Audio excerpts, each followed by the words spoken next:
adolescence. Adolescence is the point in time in which imprinting takes place with regards to your sexual impulses.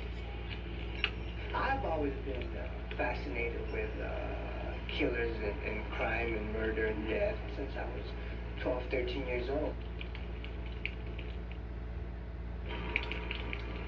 Normal, ordinary people do not think like a serial killer. They have no conception of what is going through a killer's mind.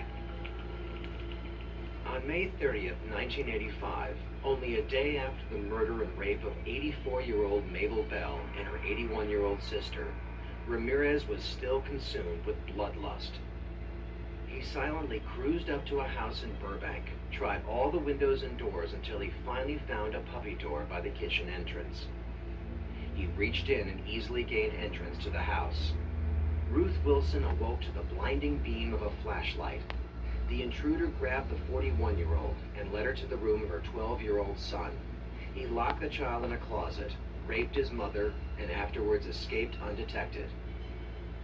Over the next few days, he went on to rape a 6-year-old girl and to mutilate and kill 2 more women. In his tangled mind, sex and violence were intertwined. The young, the old, the weak and infirm, these were his prey. Yet this remorseless killer had been gentle as a child. Richard loved his brother Joseph, who'd suffered a severe birth defect. At school, Richard protected Joseph from bullies. But there was someone that the Ramirez brothers couldn't protect themselves against. When Richard's brothers were put into a slow learners class, they fell prey to a teacher who was a child molester. The teacher visited the Ramirez house while the parents were away. There was a pedophile in his house when he was 8, 9 years old that was abusing his older brother, who was 14 at the time. Richard would not admit to me that he had been abused by this man, but I do think he was. His brothers do think that he was. If you look at him, he was a very attractive child. I can't imagine a pedophile being in that house and not going after Richard. Soon Richard, like his older brothers, began using marijuana and sniffing glue. Then, when he was 11, his cousin Miguel, also known as Mike, helped destroy whatever innocence remained.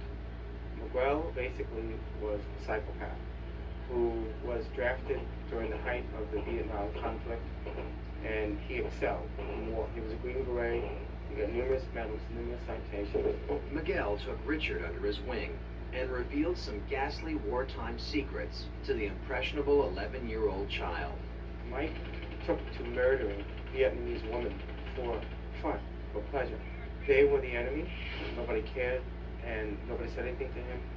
And he took to taking BC women into the jungle and tying them to trees, raping them, and killing them. He not only did that, but he took pictures of the woman terrified, tied to a tree, and then them dead with a severed head. And when he came back from Nam, he had a shoebox filled with these photographs. And he told Richard about these violent war stories laced with sex. And he showed Richard these photographs. Mike even taught the youngster the techniques of jungle warfare, how to kill with stealth and certainty. And then, after a fight with his wife, Mike graphically demonstrated his teachings while the 11-year-old watched. The deeply disturbed war hero murdered his wife. He kept a loaded .38 in the refrigerator. He always wanted his gun cool, he told Richard. He took the gun out, he turned around, pointed at his wife, and shot her in the head.